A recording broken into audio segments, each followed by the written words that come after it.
Hello guys, আসসালামু আলাইকুম। কি অবস্থা সবার? আশা করি সবাই ভালো আছেন। তো এখন আমি আপনাদেরকে দেখাবো কিভাবে চানা বুট ভাজতে হয়। সেজন্য আমি পরিমাণ মতো তেল এবং পেঁয়াজ, কাঁচা লঙ্কা দিয়ে দিছি। আগেই একটু কষিয়ে নেব এরকম করে সুন্দর করে। ভিডিওটা আপনারা পুরো দেখবেন, আশা করি ভালো লাগবে এবং লাইক কমেন্ট শেয়ার করে দিবেন।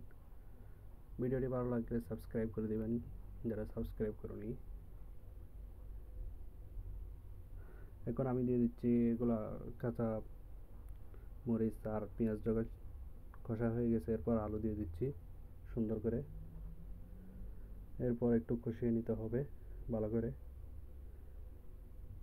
আবার 1 মিনিট মতো কষিয়ে নিতে হবে সুন্দর করে।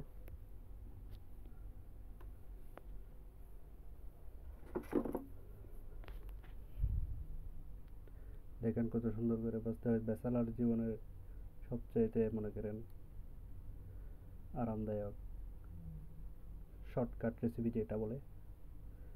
এরপর আমি দিয়ে দিচ্ছি কাঁচা লাল মরিচ, লাল মরিচের গুঁড়া, এবং দিয়ে দেবো সাথে হলুদের গুঁড়া।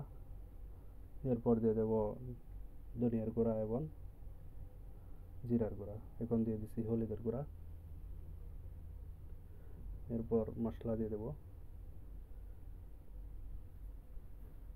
বাহ, সুন্দর গ্রান বের হচ্ছে।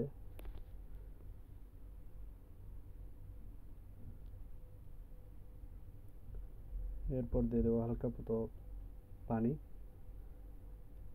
অল্প করে, যাতে নিচে না লাগে, পরিমাণ মতো দিলেই হবে।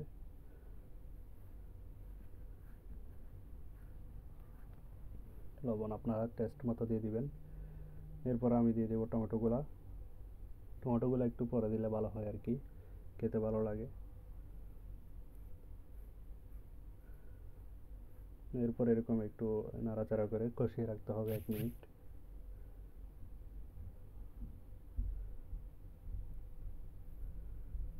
এরপরে এখন আপনি দিয়ে দিবেন চানা বুটগুলা। চানা বুটগুলা দেওয়ার পর একটু নাড়াচাড়া করতে হবে ভালোভাবে। এরপর 1 মিনিট রেখে দিতে হবে কষিয়ে।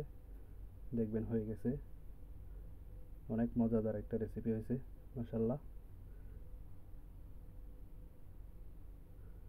দেখেন একটু নাড়াচাড়া করতে হবে, নাড়াচাড়া করে একটু রেখে দিতে হবে।